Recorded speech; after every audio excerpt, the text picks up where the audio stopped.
Hello, everybody, and welcome to another edition of the 13th Fleet After Action Report. We are very, very happy to have you with us today. I'm very glad that you chose to join us. Admiral Tater Ship Shop is also very glad that you joined us. If you are looking for the absolute best in tabletop wargame accessories, this is the place to go. He's working on a lot of new stuff for Leviathans, the Great War. He's working on some stuff for Blood Bowl. So go check out the shop, see what he's got new up there.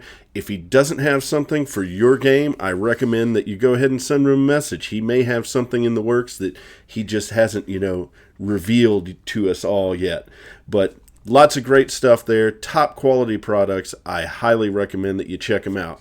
I want to thank you for joining us tonight. This is going to be the last After Action Report of 2025. We're going to take some time off for the holidays, so expect to see us back in January. But we are not going to waste any time with my chit-chat here. We are just going to go straight to the team today. Yes, we are short one today. Nick cannot join us this evening, but we do have Reuben. How you doing, y'all? And we have Garrett. Hey, what's up, guys? And we've got games to talk about. I know, Reuben, you had mentioned in our chat that you had some things that you wanted to throw out there before we got really on topic today. So let's start with some wargaming news. I read a Wargamer article, wargamer.com by Timothy Limward, and then Frontline Gaming actually posted another article by Lord Paddington on the first demo for StarCraft, the miniatures game. They demoed at Essen. They have all their starter box stuff. Pretty much the development is done. The miniatures were in person at Essen. Fans got to pick them up. We've got Zealots, Adepts, Sentries, Stalkers, Marines, Medics, Marauders, Zerglings, Roaches, Hydralisks, and Queens. So if you know anything about StarCraft, like I know a lot about StarCraft, that's a mix of StarCraft 1 and 2 models. So there's a 9-year release map according to the articles, which is huge. This isn't That's some time there. A licensed game with a 9-year schedule of releases. The guys are apparently absolute fanatics for StarCraft. They've loved it a long time. They've been working. Optimistic 9 years. We'll see what happens. They're all over this IP, even to the point of the hybrids from StarCraft 2. You would have had to play the campaigns pretty deep to know what that is, but for any of you that do know what that is, you can look forward to that. Apparently the models demoed really well. The crowd was really excited about them. There was a Zeratul model given away, and everything looks almost exactly like the models from the art in the game, which you don't always see in IP games like this, but everybody seemed really positive about it. The most interesting part from a development standpoint seemed to have been that they put a lot of effort and time into designing clear plastic sprue molding technology so that your Sentry, I don't know if, Chris, you know what a Sentry is. Have you played any StarCraft 2? I haven't played StarCraft Okay. 2. I played StarCraft, but it was many, many years ago.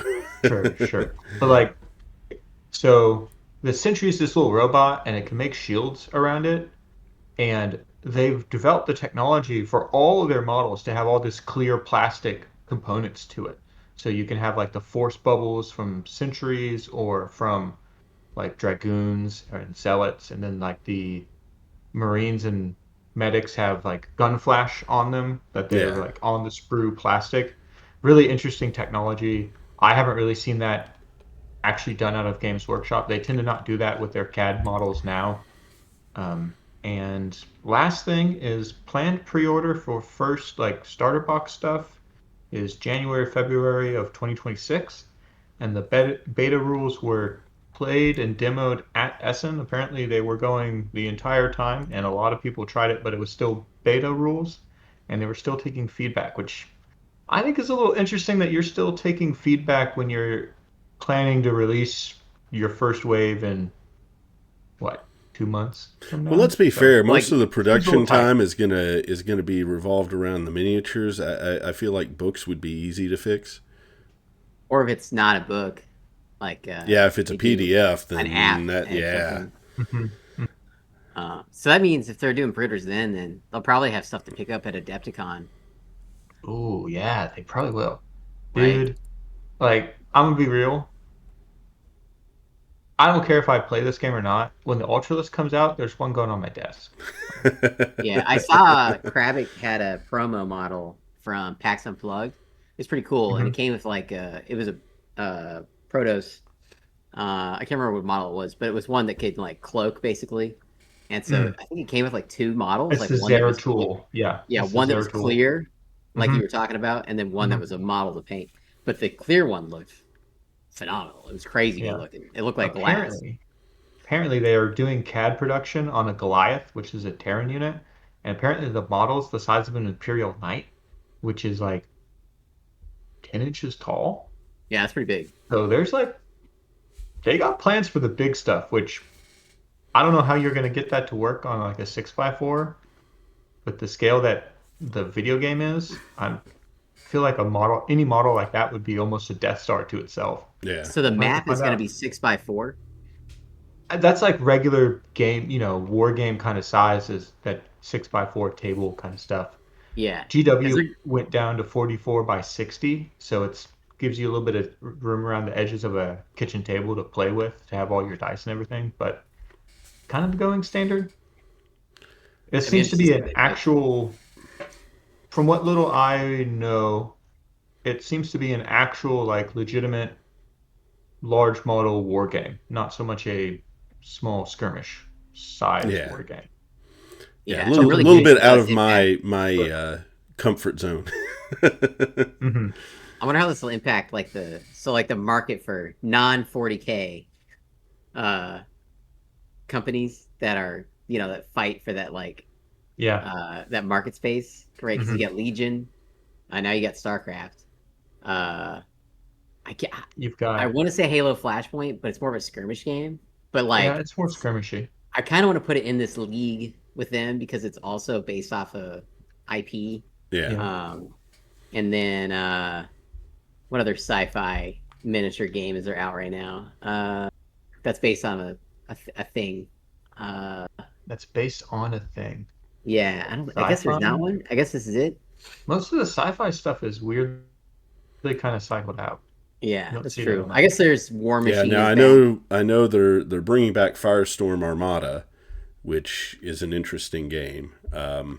Isn't that just little ships though? It is ships. Yeah. It's not. Yeah. I mean, it plays more like I don't. Armada than at Yeah, least I the don't the know because limited that's like a experience I've had with it.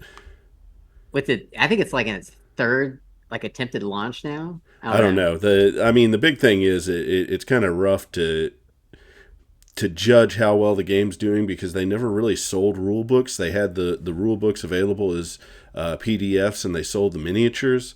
So I Yeah. at least when I was playing, or at least when I started to get into it, and then the guy that I was going to be playing with moved out of town, and so yeah, that killed that. Yeah.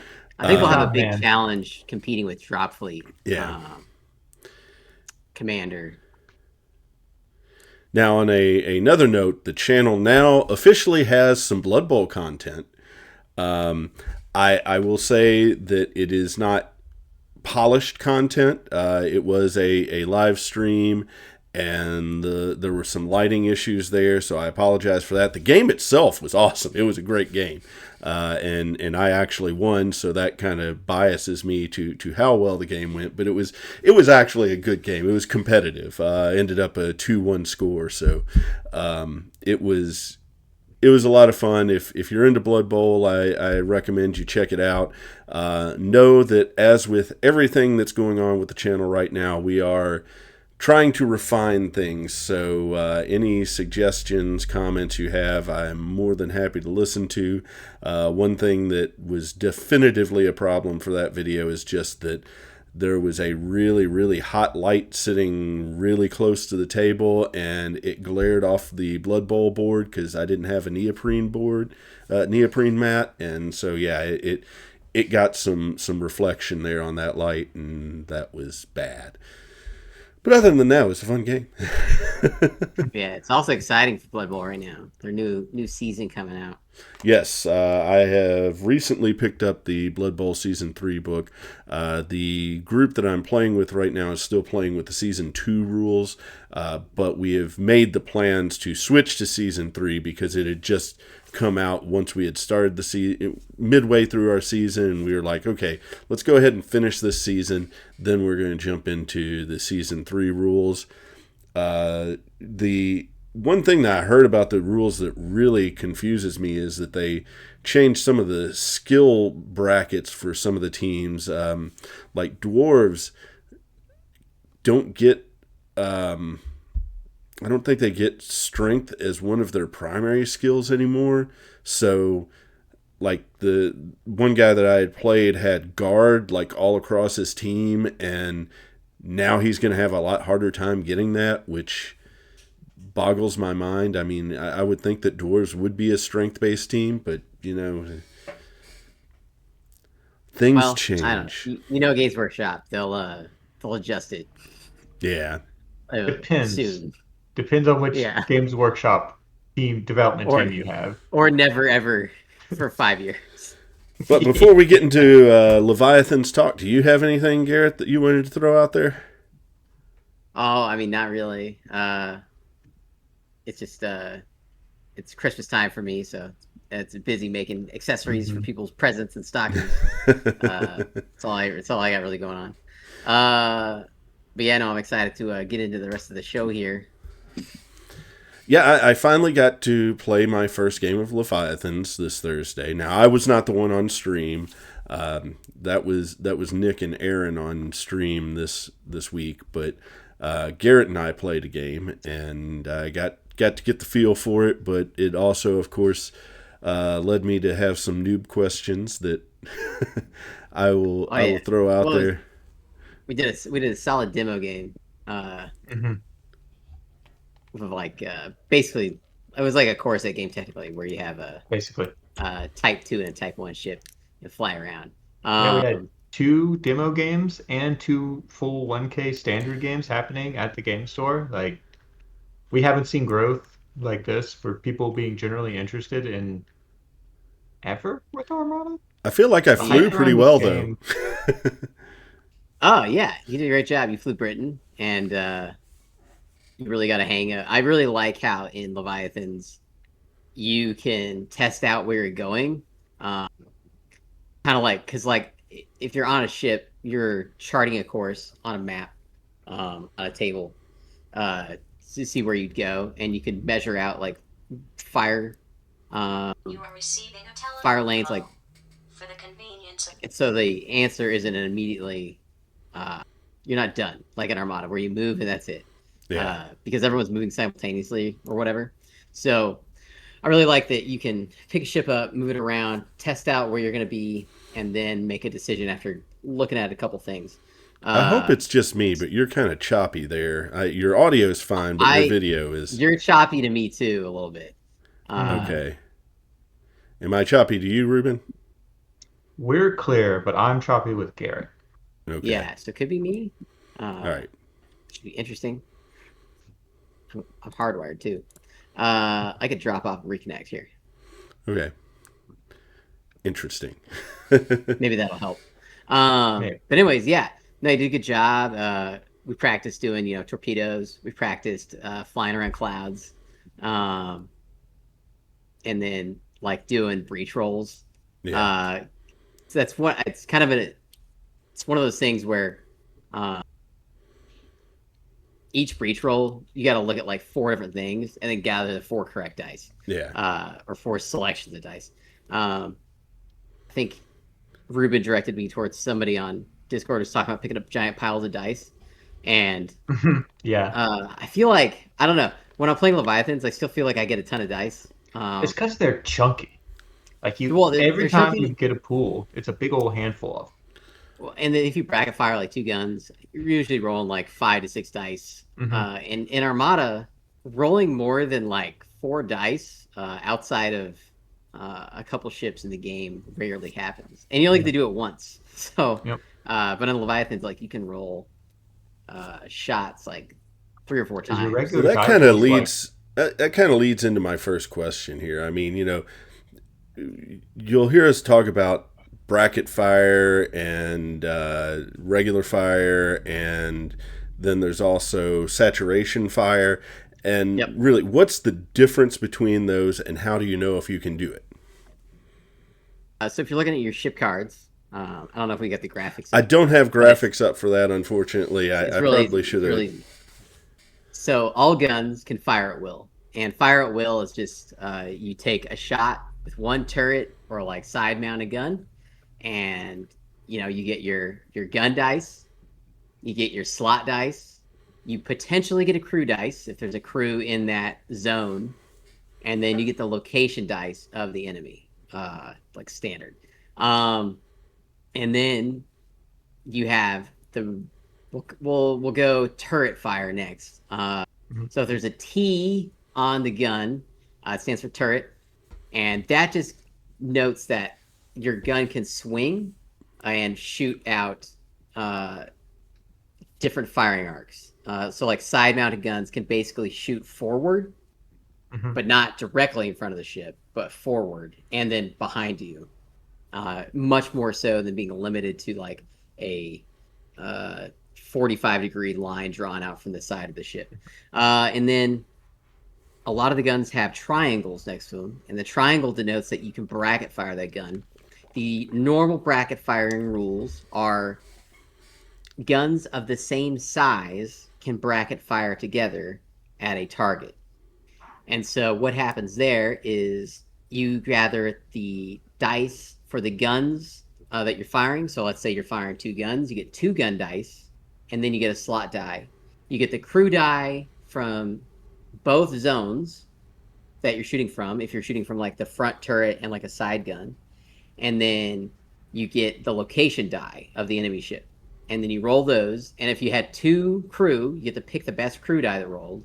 And then if you fired more than 2 guns together, like 3 or 4 guns together, you get to pick the 2 best dice that you rolled there. And then the biggest advantage of bracket firing is you can't miss. And so the enemy ships and your ships have miss slots. And if you roll a slot that's a miss zone, you get to keep re-rolling your slot die until you hit a target. And also because you're combining more dice together, your average breach roll number is higher, and thus your hit rate is the chances of hitting are higher. So that's bracket firing. And so as long as you're bracket firing the same size guns together, that's fine. Because some ships have like a bracket fire 3-inch on the side and the 3-inch turrets on the front, and then the rest of the guns on the side are 4 inches. And I think your Cairo, Chris, had a situation like that, Yeah. where you had one gun that you could bracket fire with your front Mhm. turrets, and then everything else on the side was like 4-inch guns. Yeah. Now, And then am I remembering correctly that on the ship card, if the gun can bracket fire, it will have a triangle on it? Yep, that's correct. The Okay, triangle next to it. triangle. So sometimes ships will have like 3 symbols. They'll have the T, a triangle, and a saturation. And then the saturation symbol is a square. It's a white square. And saturation firing, its biggest thing. Also, you can't miss. So when you roll slot dies, they get re-rolled. But saturation fire is amazing because instead of rolling one slot die, you get to roll a slot die for each additional little square. Now, right now in the game, there's only one square next to saturation guns. I think they were trying to future-proof to like make super saturation guns, which I think is the Japanese Empire Probably is going to Japan. be. So, so saturation fire. What that means, since you have 2 slot dies, you can potentially, with one gun, destroy 2 different slots on an enemy ship because you get 2 slot die. So, like you roll 2 and a 3, you hit both 2 and 3 zones or slots, and then you can bracket fire saturation guns, but you cannot keep adding on additional slot die. You only get the 2 slot die, and that's just so you're not rolling like 4 slot die for one bracket shot, because your chances of rolling really big, generally on saturation guns, are heavier in the game. Like you're rolling reds, yellows, black die with them. So It's like a balancing. Now, do the saturation guns do that amount of damage to both zones that they hit, or do you have to split that Yes. damage? No, So it's both zones. Okay. It's like rolling two shots at specifically, once. Yeah. you can roll the same slot twice with a saturation attack, and if the first attack, if your breach value is higher than their, well, if your breach roll is higher than the breach value of the slot that you rolled, you will damage it with the first saturation attack, and then you will hit it again and breach it again, which will cause the second die to be re-rolled. Now, if you re-roll into the same slot a third time, you would make a breaking the kill roll. Otherwise, you would apply damage normally to that whatever your new fresh slot roll is. Okay. Yeah. So there's a potential there of, knocking a ship out, especially like a small destroyer, like a Type 1 ship. You could break a ship with one saturation fire immediately if you roll high enough, because there's some ships like Italians that have really low structural integrity. Mhm. But I've yeah, so found that the saturation is more threatening to destroyers than bracketing, which isn't how I originally imagined everything working. Because if you get two saturation guns on a destroyer, because of how high the die values tend to be and how low the breach values of destroyers are with their two miss slots, if you get two guns to breach all four times, you damage four of their slots, which means you immediately make a breaking kill roll. And the SI of destroyers can be fairly low. So if you get a high roll on that 2d10, you can just flat out one tap a ship. yeah, My experience is that the bracketing attacks, unless you have like six of them to shoot right. at a destroyer, you're basically at minimum, you're having your number of attacks to guarantee that you ignore the miss slots. And you can still roll a bunch of ones and bounce off. In fact, I kind of expect my Italian ships to bounce one attack around generally. All the rest of them tend to go through when everybody brackets, but I can get that one time that somebody rolls a bunch of ones and twos. Last thing is that the only way outside of the Italian Admiral that allows you to reroll one breach roll per round to reroll or manipulate dice in this game is a three-gun bracket attack. Because you get to roll three of the attack dice and pick the highest two. It's essentially it's similar in stats to a informed reroll. So it's kind of the only way that you can push your curve. Like if you imagine all the different D12s all together, the only way to push your curve to the right and get those higher numbers is with a three-gun attack. Yeah, and even then, a lot of the bracket fire ships uh, are like rolling greens and blues. Mm-hmm. So the highest the dice can go is like 4 and 6. Sometimes yellows. Yeah, sometimes yellows. You got to have a pretty good ship. Yeah. But like, and the saturation is really dangerous, like I said earlier, because of the reds and yellows. And Mm-hmm. I don't think there's any blacks. Usually, only black dice get rolled as location die. Well, I have to say one I've thing that seen. really got me was the ship dice, the location dice, because Mm-hmm. it Yeah. the attack dice that Garrett was throwing at me was not really all that terribly powerful, but then when he adds in the location dice, those were the power. My ship was doing more damage to itself based on that Mm-hmm. than his guns were. Right, because it's like it represents like it's easy to hit the side profile of your ship. I think it's what they're doing with that, because like a lot of times the front Definitely. profile of the ship have the location die is only a green. Um, but I think that's another thing to look at when fleet building is Mhm.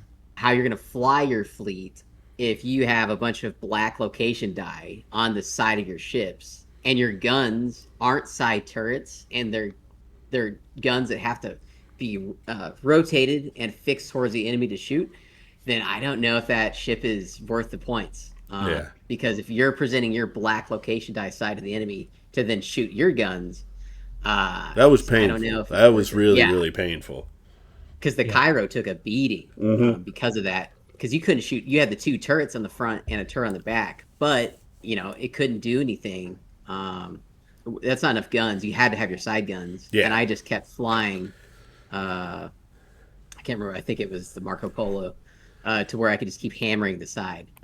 But it wasn't enough actually. I No, never I mean, got I survived it, to but, save. yeah. Yeah, Yeah, I noticed that on because I played Germans and Sean played French, and I noticed that the yellow location die on the French destroyer makes that thing weirdly brittle when you're shooting the side of it. Yeah. yeah, And the German and the French cruiser had D blacks on its side too, and it's so swingy. Like the D greens and D blues are pretty tight in their curves because they're D4s and D6s, so they're pretty Yeah. yeah. like you can expect something.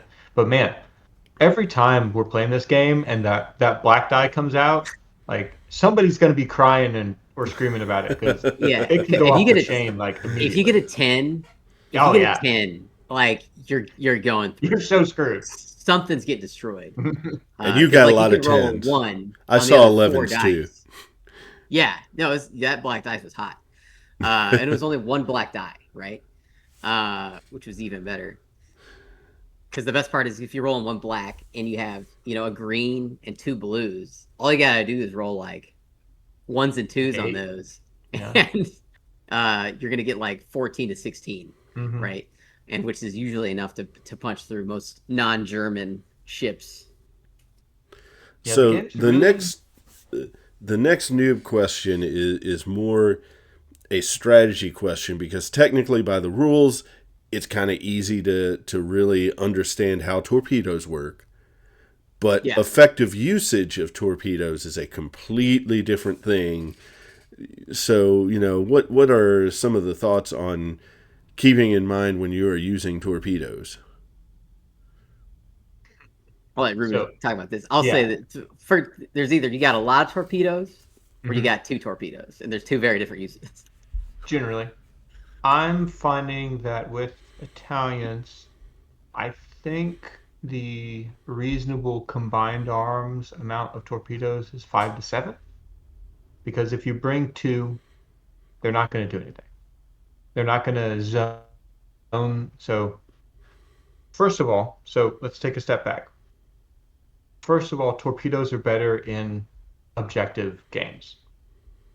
Torpedoes are not particularly great, in my opinion, in skirmish because all they're going to really do is do their zoning pattern effect, which we'll talk about like as the next two ways that you use torpedoes. But in tug of war, control points, invasion, breakthrough, and potentially reinforcements, torpedoes existing means that you are actively forcing the opponent to go into the zone that the torpedoes are in, because if they do not, you get points. Like that's the whole concept here. Because if you put the torpedoes around the control point, if they want the 50 points that turn, they have to take the torpedo hit or use a resource like a plane to go make the attack on the torpedo instead of being near your planes that are turret fightering and shooting their crew out, something like that. So, so torpedoes better for missions. The next way, so like once you get into a situation where you want to use your torpedoes to advantage you, you can either use them to zone or you can use them to attack. So a zoning torpedo pattern is a line of torpedoes all facing the same direction, right? So remember that they point towards hex sides. So if you Mm-hmm. have 4 torpedoes and you point them all like this, where they're making a nice big cloud bank, that's a zoning thing. Because what you're doing is you're saying, if you go over here, you might get shot. You don't want that. So it works like terrain, right? Because so far, our play group is not experienced enough to understand when the risk of the torpedo damaging a location is worth it. Because most people right now, they look at it and they like, we can't see the game multiple turns in the future to understand that if we don't take this risk now, we lose. We're Well, and playing within. torpedo dice are pretty swingy too, right? I mean, Yeah, they're it's pretty they're red. the red ones, so So you're getting 3 to like what, 30? yeah. I mean, I've knocked out Garrett's saturation gun on the bow of his battleship, and that was the whole swing of the game, right? Yeah, Sometimes it and other changes times they everything. do Yeah. nothing. Like they just bounce off an armor plate, don't do anything. The second way to use torpedoes is an attack pattern. From World War II, it's called an anvil attack. So what you do is you have your torpedoes come like this at the bow of the enemy ship. And what you want to do is you want to center your pattern around their interhex, their turning hex. So the hex that they have to move through with their turning hex of their battleship. So if they go, so like two hex, if their inner hex before move turn is 2, that's where you want to focus your interlock, not the actual bow of their ship, but 2 hexes in front of it. Because if they only go 2 hexes, if they have to go 2 hexes before they turn, and you have 5 torpedoes, no matter where they move, as long as you're set up like this with one in the middle, they will take 3 torpedo hits. And that's how you actually attack with torpedoes. You have to have mass, and you have to have a pattern that forces the opponent to make nothing but bad decisions. And the goal is, of course, that you damage their stuff, capitalize on your immediate damage and the positioning that they had to do. So, because either they're going to turn one way or the other, and you want to move into that zone if you're fast enough so that you can capitalize on where the damage was applied to. Yeah, now I've been looking at British ships, so I don't see a lot of heavy torpedo use with those. Yeah, it's really specialized between Italians, French, and maybe in the future Americans, because French do some torpedoes, but they're the only ones that really do the HE torpedoes. Mm-hmm. And Italians have like a lot of torpedoes, but their torpedoes are shorter range, Okay. which is interesting trade-off. Last thing about torpedoes is, as of right now, at my experience level and our experience level, they're just useless against cruisers and destroyers. Because if you think about how a ship on the hex map can move, if they have an inner hex before turn of 1 or 2, they can go 1 hex and then turn once and then go 8 hexes this way, or they can do the other thing the other way, or they can go 1 bot, right? And they can like wheel around and be way over here. So you can't get your torpedo pattern to hit them in a place where they must be, like a Yeah, they're just battleship. too squirrely. Yeah. They're too I will squirrely. say, you're talking about the torpedo attack pattern hitting the bow. So it's kind of hard to do if you're not Italy, obviously, Mhm. to have enough ships to be able to position them on the board to get your torpedoes launched in both those angles to Yep. make it happen. But I will say, I've seen the uh, cards for the expansion for the torpedo boats expansions, and I think each faction is getting new torpedo boat Type 1 ships, which will be Mhm. fast and only like torpedo uh, focused. I think is their plan. Torpedo boats were like a huge part of World War One. Uh, Mhm. so those we need to have, and having those in your fleet will let you do that strategy much easier. Uh, and combining a couple torpedo boats with something like a German battleship would be a very different play style than the Yeah. And we haven't tanky turtle thing that they got going on right now. and we haven't really experimented with the torpedo bomber It's either. expensive. It's It's expensive. expensive and it only puts Yeah, down 1 torpedo, yeah, but if you can use it because it's technically more mobile than ships are, you can use it to get that extra angle to really make your anvil attack work. Because you kind of have to have your ships pointed like this with the enemy ship here so that you can get Yeah. your crossing pattern. Um, That and kind then of the HE ones are mostly zoning, in my experience. leads If you're into doing cloud. the question about squads, because I didn't get to play with squads, and I've heard a lot of people talking about how great turret fighters are, but I don't really know what the difference between turret fighters and interceptors, and torpedo bombers are pretty self-explanatory, but what is the pros and cons of each of the types of fighters there? Well, okay, let's talk about fighters. Mhm. So in Leviathans, right now, in the state of the current game and rules, I think planes that are focused on fighting planes are in a weird spot Don't use because it. the specialty planes, like spotter planes and turret fighters, can also dogfight other planes with Mhm. anti-air dice. But okay, let's go over the fighter types first. You got fighters, Mm-hmm. and they have an basically they're just escort ability fighters, so that if you are shooting at uh uh their or if they're shooting at your spotter or bombers, you can redirect the anti-air fire to the fighter. So Mhm. it's kind of like Armada, It's a except a It's little tank. literally less. just escort from Armada. Right. I would never ever take a veteran fighter, Mm-mm. because like their whole jobs is to soak damage till they die. They're there to be Porkins. And then you have bombers.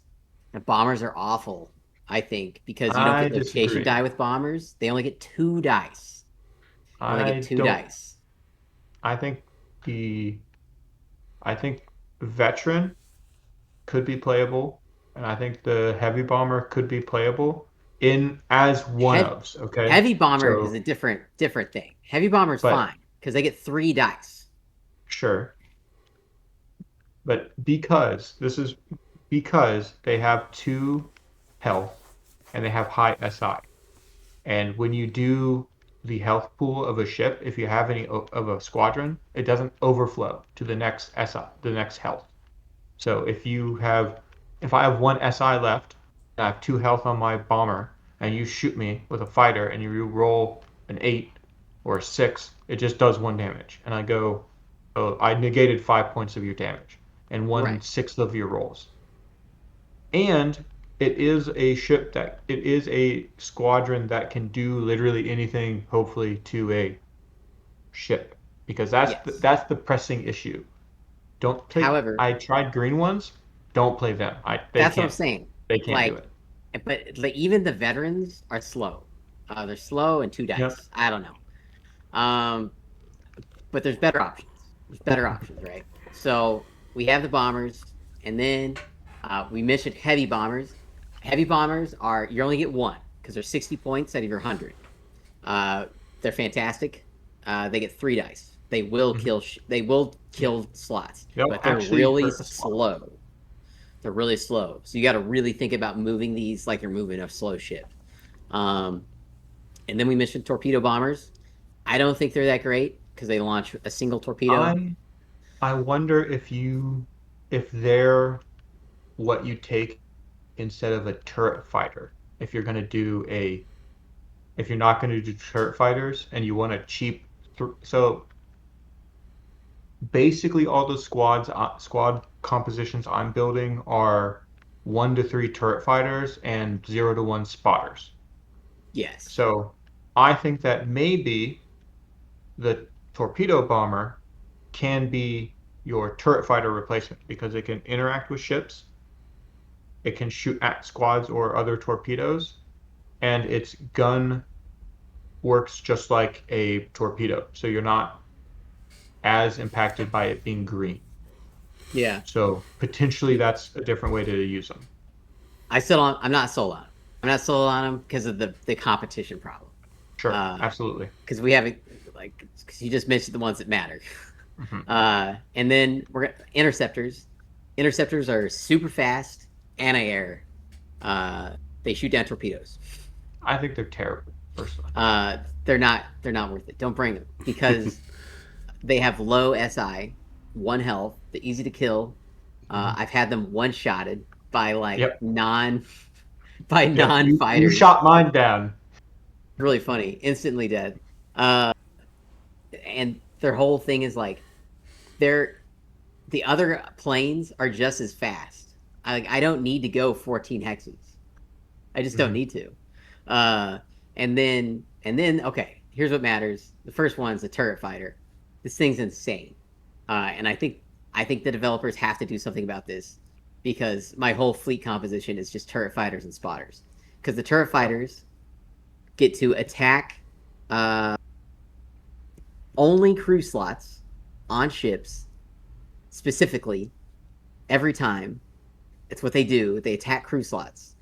And you take 2 or 3 of these turret fighters, or even just one, you take out the crew on the sides of a ship that is important.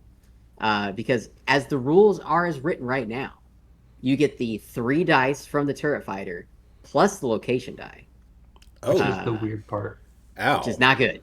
That is not good. Yeah. That has got to get. It has to be like the bombers. It's got to get nixed because you'll never ever miss. It's 100%. Yeah, I mean that's the thing. If time. it's directly at crew, then it's not rolling location die, and Yeah, and the other issue with them is that I lost my thought.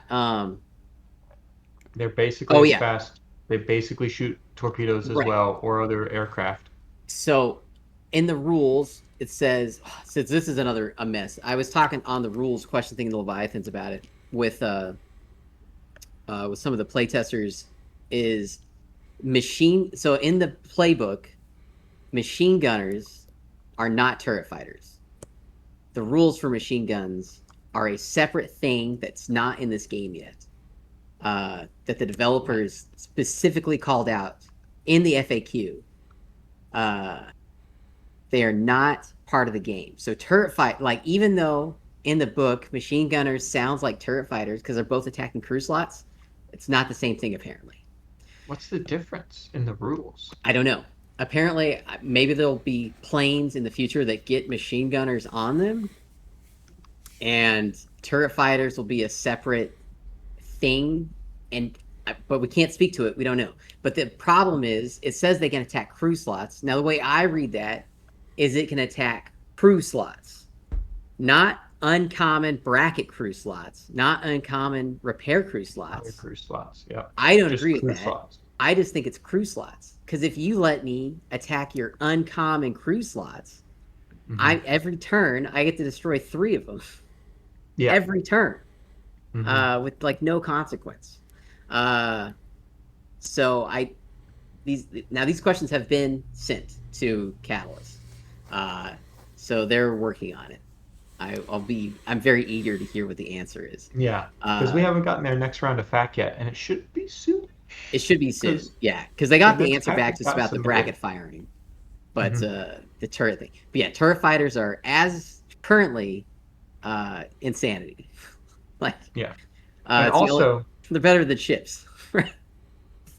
They not only when a turret fighter knocks out your crew slot, not only is it negatively impacting the damage output of the ship, you're also negatively impacting the durability of the ship because it cannot repair. And you're negatively impacting the lifespan of the ship because every single slot damage that you damage or destroy adds to the SI roll. So your aircraft are adding to your breaking the keel rolls. So you shoot them in the side and you plink off their crew off of their side and rear, and then you shoot your saturation guns to the front of into their bow, and now you're adding +3 to your roll because your aircraft just pinged off a bunch of their crew. Suddenly you're, like 10%, 5% closer to just popping that ship. Yeah. And they fight squads, and they can't be knocked down. That's the biggest thing about this game that's so different. They can, not only that, they can end their turn, shoot a torpedo, shoot a squadron, and shoot the ship.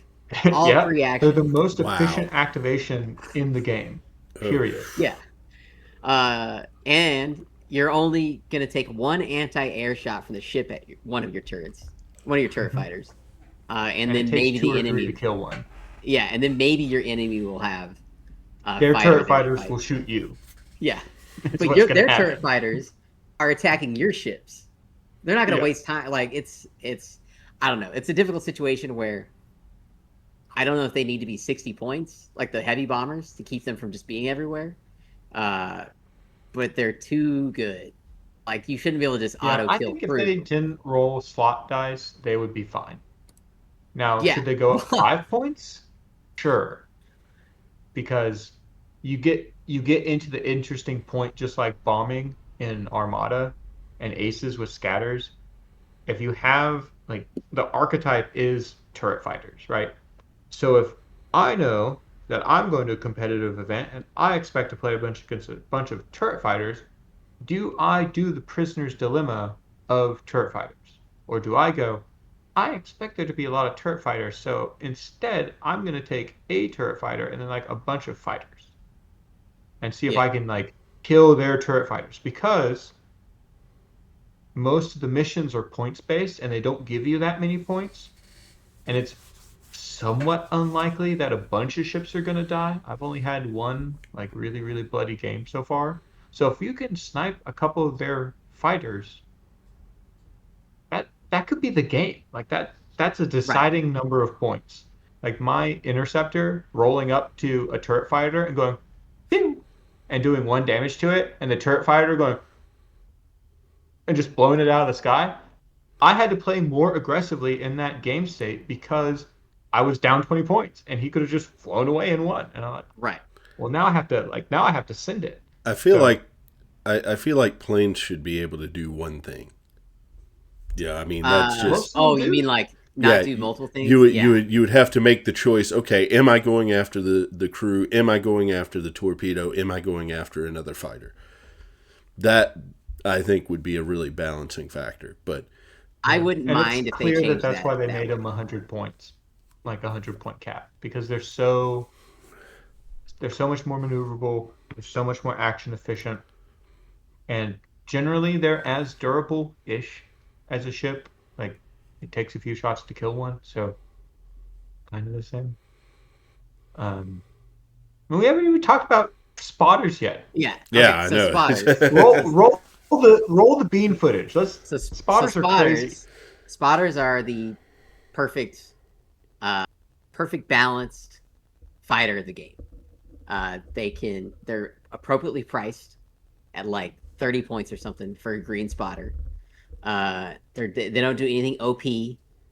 Their whole job is they spot an enemy ship, and then each of your ships that shoot at the enemy ship get to add one additional green die for one single shot. So if you have 4 ships and 1 spotter, that's 4 extra green die. It's not like a yellow die. It's not a black die. It's just a little green die. And then it has a small anti-air, and they're moderately quick. I think they're like 10 or something like that. Something like that, yeah. And they're great. You don't need to bring a veteran one, because all the veteran one does is make it more expensive and a better anti-air. All that matters Not is what that they're you get here it in for. position to spot. It's a great little fighter that makes your ships better, and doesn't enrage the other player by killing all their crew slots. I love it. I love it. It's great. Now, if it was adding, I think if it was adding better dice and green, it would be a problem. Or if it was Oh yeah. more than one per ship, it would be a problem. Oh But yeah. I just think it's just I think chef's kiss balance.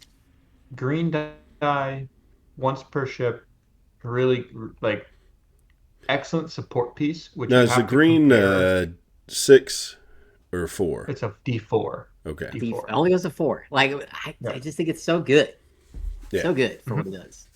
And it's like that utility, relative durability, and generally being helpful in all phases of the game is what you have to compare the torpedo bombers, heavy bombers to, because that's the slot that they're going to be in. So if you don't need, if you don't feel that you need a spotter and extra attacks, that's when you're in your list building, in your fleet building, that's where you look at the other fighters and justify a mission parameter for them. I will say that turret fighters, well, spotters are specifically, in my opinion, the best with saturation attacks, because you're compounding the strength of the high die type of a saturation attack and the fact that it will never miss and rolls 2 location dice. So in effect, you're increasing your already high die, which variable, by D4, and you're doubling the effect of the spotting D4, because instead of being one attack, effectively you're making two. So if you're playing factions that have a lot of saturation attacks, I think you should bring one or two spotter aircraft because then you can ping your two targets for that round and go saturation this until it explodes, saturation that until it explodes, fly off into the sunset into my next round with a W. Of course, Yeah, I think you bring a spotter plane in every one spotter plane at minimum. I do have to touch upon the one irritation factor in dealing with fighters, and that's just there's no plastic. Oh yeah. It's like clearly we want fighter planes in this game, but we're not gonna because it would like make the game all of a sudden way more expensive to manufacture. Yeah, because then you're not just manufacturing ships. Now we got to set up a separate manufacturing system for stands for the planes, or complicated dial systems for the planes, and then the models of the planes themselves. And so they were just like, here's some tokens. Listen, tokens and not enough cards are way too small. This is the biggest problem. That's the biggest problem. Reuben, you're exactly right. The plane token pack. So, okay, here's the biggest. All right. The starter set comes with fighters and bombers. Awful. Whatever. I don't care. The plane token pack comes with one card for each type of plane, which is four of each token. Which is asinine because that's only helpful if you're running one plane. Yep. So now either you've got to go third party from like me and get like Armada style squadron dials that track health, or you're like homebrewing card stock, copying and printing out and laminating so that you can track them with the dry erase. My solution was to get the tiny Chessex dice in red. They gotta be super small. Yeah, it's crazy how small the tokens are. They also don't fit the hex, and they're also not downsized to fit exactly under a ship's base, which is also weird. It's craziness. The whole thing is wild. And direction matters, and if you like tap it, it turns and instantly. And it's hard to, and this is the biggest problem. Every time we start a game, like Nick will come over to me. He's like, "Oh, I need a green turret fighter," and now I'm looking at my box of tokens, and like I figure out what the hell means what. I can't like see, and I'm young, right? And I can't see the letter I'm looking for, like in this like array of F's and I's and M's, and like the planes aren't different enough to be like iconically recognizable. Okay. It's not like I'm looking for X-Wings and TIE fighters. They're just biplanes. The visual language of this game is very beige. Yeah. It's very beige. So I'm like, what? I'm like sitting there staring like, oh my gosh, where's the F green? And I'll find the F tan, because they're like dual-sided, like one side's tan, one side's green for enemy and you. And I'm like, oh my gosh, this is like infuriating. I looked at the card, I was like, okay, how's this a turret fighter? And it's got like the same. It's got the same nose as an interceptor, and it's got this tiny little gun arc coming out of the side of it. And I was like, that's the turret fighter. And then I'm like rummaging through my tokens, trying to find these little things. It has an M on it, which adds to the confusion because they said it's not a machine gun. Torpedo is T. I know. So they couldn't make it. But then they. What's it going to be? F is fighter. Yeah. What do you want? They gotta fix it. What do you want from us? They gotta fix it. Why? But you have been working on stands, right? And then there's 3D models that you can. Yeah. So like Mad Potter on Colts 3D is making like resin-based STLs that look real good, and then I'm making Armada type stands to where you rotate the disc based on health, and then it's a hex with a giant arrow pointing which direction it goes, and then a magnetic stem that you can take on or off to put your fighters on, which is like what everybody just wants to put their. It's just what this game is. It also has relevant information, like what kind of fighter plane is this? Because when you're sitting at the table looking at it, you're like, well, what is that vague token on the other side of the table now. I don't Was know. this I don't beige even know what my token? own Yeah, I'd title. imagine it's kind of hard to see on our streams too. I mean, Oh, Yeah, it's impossible. Like they're gloss Reuben was finished. like ranting about the inability to see tokens, and Yeah, let we me were tell like, you, all right, we need to QA of make. this game, as a as a person that watches a lot of wargaming content, like this game is messy. It looks messy. It's Yeah, Reuben's like, we need not giant clean. tokens with giant red Yeah, arrows. yeah, with like a big red friggin' Sharpie thick line on one of the edges of these hexes, so Yeah, everybody knows from like 50 feet away where this thing's pointed. like especially torpedoes. Like when you have like Ugh. 15 torpedoes out, you're like, Don't all get me right, we're just started going. about about what Nick and Aaron did on stream. That was like the most visual clutter I've Oh ever yeah, seen in because they my were life. using tokens from other games to try to From mark out like Not even they this just is just where the poured buckets on explosion's going there, to take just place. smeared it around. Yeah. they like took a core set from Armada and like dumped all the different Yeah, tokens dumped out all the and then shit like on the mixed them table. together. I was like, you And then couldn't they even were just sitting there use like going, command tokens? and they're like, oh, well, then I just fly here and here and here. And then they spent like 5 minutes just sweeping all these tokens off the Yeah. table. So it's the presenting this game as a thing that can be viewed by somebody. It's it's different than a lot of other games because the components are very minimal, but they're also really specific about how they point, which Yeah. is weird because Listen, we're most getting games there. that we play We're getting there. aren't like that way because of the hex board of it. But once we get there, oh man, it's going to be really crisp and it's going to be really clean and it's going to be very clear what's where and how. And that's going to be really nice to view, I think. Because the game's so component limited that once you figure out how to like present it as a story, it's going to be very clear what's going on and I think it will go pretty quickly because we're still at we're down to like 2 hours and 30-ish on games, and we're only, I mean, I've played what, four, maybe Yeah. five-ish. Oh yeah. So Oh yeah, that's we're another thing getting we forgot there. to mention. Dice. Uh the core set doesn't come with enough dice. This is a problem they need to Ugh. fix. And then all the dice, obviously the game's not retail yet till January, so there's no dice packs out there. We're really lucky that I got this like giant lot You of Noble goblined it Knight. all up. It was actually really important. Yeah, so we have enough dice, but we still don't have enough dice for like Yeah, 4 games at once. I Uh, hate it. Like, I hate that the expansion bag. I was thinking about it today when I was thinking about the notes for today's show. I was like, it's why ever put one red and one black in your expansion box when you know your mainline product has three blues, three greens, one yellow, two yeah. yellows, one red, one black. Well, that was a manufacturing error, or like a packaging error on the part of them, Like, because they when you look at the original Kickstarter images, it's supposed to have 3 of each, like everything else. like But yeah, I need like I think you need four blues, four greens, three yellows, three reds, three blacks, and that's a complete die set. yes, And unfortunately, statistically speaking, you probably shouldn't use whatever the regular polyhedral is.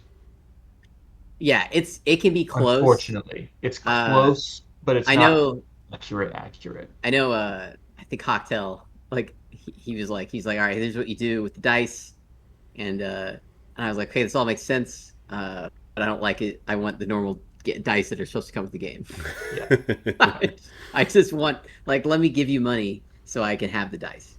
Hmm. Uh, so hopefully when they Because get retail out here, they'll have those in they're spades. getting too like I need well other things like you're gonna want three you're gonna want three of the neoprenes personally. That's where I've settled. The one that has the open and the narrow, a, a light and a heavy, Yeah. like just strategically with how the pregame is. I think that's like if you needed to bring all the game components to play a game for a tournament, you would need like you'd want neoprene or the paper. And then I know I'm probably gonna buy two more of the dice packs. I'm gonna have a bunch of extra yellow and blue and greens, unfortunately. But you gotta have three reds, you gotta have three yellows, you gotta have three blacks, and you want Yeah, 4, 5 of the blues and greens Yeah. because let me tell you, you don't understand how long it takes to do something so simple as rolling 3 reds when you have to do each one individually and then try to count. Like, it's weirdly slow when you can just like chuck all 3 and go plop plop plop plop and then you're done. Yeah. Because like And I'm you not roll Rain it Man, once and where I like can just like store all the numbers in my head as I'm rolling my yeah, reds. I gotta be like, all and right, then hold on. This is 10 you're excited about the plus. moment. You roll that second D red, it goes cartwheeling off into the game store, and the polished concrete goes, and then you're chasing around dice all over the place. Well, And we're not on clock, which is good because man, it's weird. we Physical have games, man, they're fun. we have hit our time for the evening, but just a reminder to everybody, this is the last show of 2025. We are going to be taking a holiday break here, so want to wish everybody a Merry Christmas and a Happy New Year. Mm-hmm. And Christmas, yeah, Agreed. yeah. now we will still be having our Thursday night stream. I don't know about the week after that. I'll have to look at the calendar, but I will try to keep things updated on the Discord and on Facebook. So, check things And we out need to get there. Brits on stream. So this is your moment. All right. Britain. Rule Britannia, come on. I am going to Rum shoot you ration, from the other tea. side of the board. There we go. Come on. Like stiff British So- upper lip. Man, yeah, I'm so excited to do like little episodes on ships and factions. Yeah. Yeah. I don't know. I'm excited. There's just so much because we can break down each class of ship, each name ship. So like we can do the La Glorie class, like the La Glorie and all of that stuff, and do all the Italians. We do faction breakdowns. There's so much content to do about this game, just from how we've approached this game as well, how we approach Armada as people who want to teach and like approach the game to help new players and really explain what's going on. So. All right. Well, with that, I will say good night, gentlemen. Thank you for being on tonight. Bye. Night, y'all. All right. So thank you so much for joining us for the show. I hope you had a good time. We will be back in a month now. It's going to be, I think, January 5th is the next show as we take the time to enjoy the holidays.